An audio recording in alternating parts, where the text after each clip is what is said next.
Grant County's Master Gardeners Square Foot Gardening Part 3. Or spinach. That's where you want to go with the sequential. If there's just one or two of you at home, if you would plant 1 6-pack of these every 2 weeks and have it ready so that as soon as you harvest one, you put a small seedling back in. Harvest another one, put another seedling in, okay? Now, if you want to plant this whole thing to lettuce, you could be one of those crazy people, you know, the zucchini people. You could be going around to your neighbors, giving them, you know, once a week a head of romaine lettuce. You could donate this to food pantry. Just keep everybody going, okay?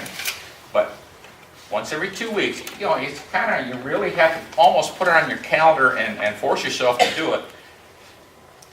Because you're thinking, okay, everything's going fine, I don't need that. But when you harvest, you want to have one of these. All right. I got the box here. This was my first seed starter box.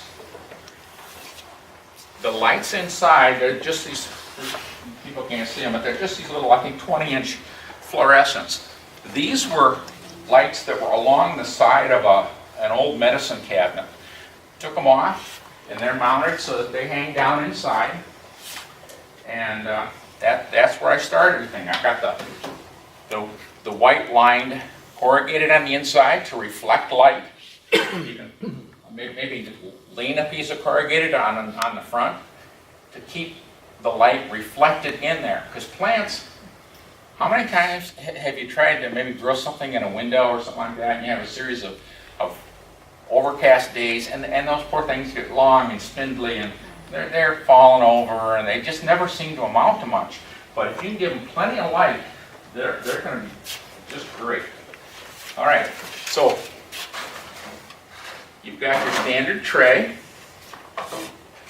You're going to plant whatever you want. You're going to put it in there.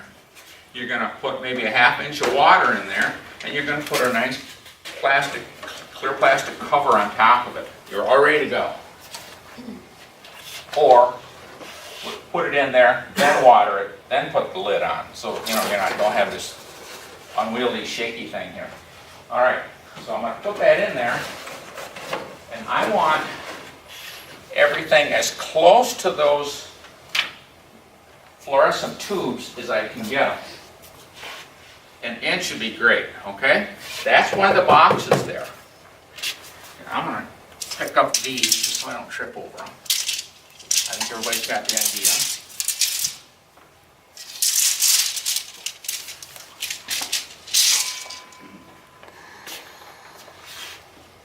Now, you watch that for a few days. Things like broccoli, they're going to be up in 3 days. Other things are going to take longer. So the broccoli, you're probably going to have to take out of there, because if you leave them in there with this lid on, all that moisture and all that heat that's created in this mini greenhouse from just the lights from these nice cool fluorescents, fungus, it's called damping off disease when they die and fall flat.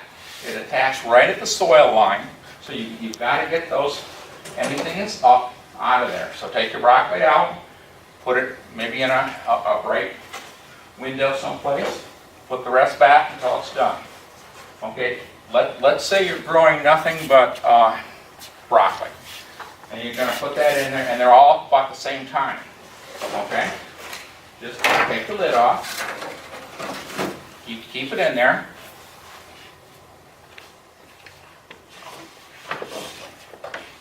Put it on a timer, let it run for like 12 hours a day.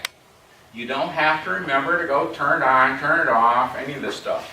You do have to watch to make sure, you know, when things come up, and after you've got that lid off, you've got to make sure that they don't dry out.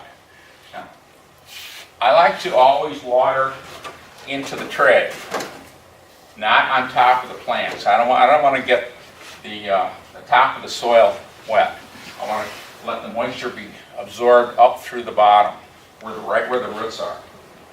Now, as these things get taller and they get up to my fluorescent tubes in here, I'm going to take this box out and I'm going to put something shorter in there. If I've got something maybe this high,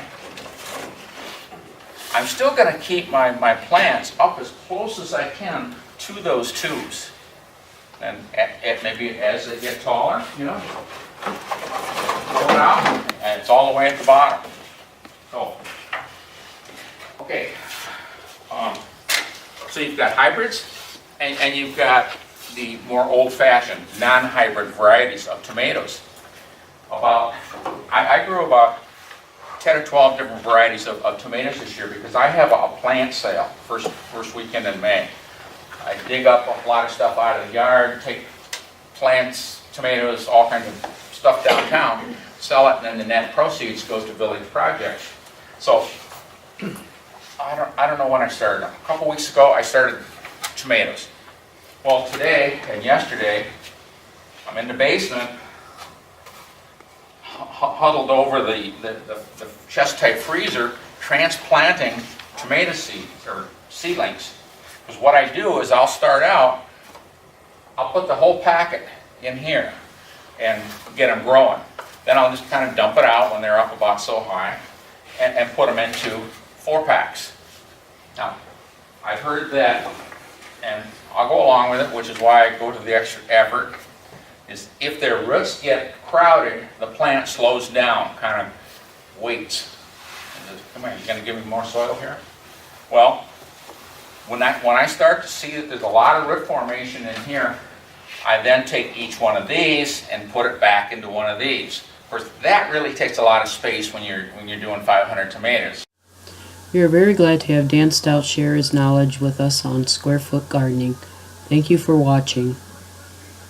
Video editing by Shirley Audetta.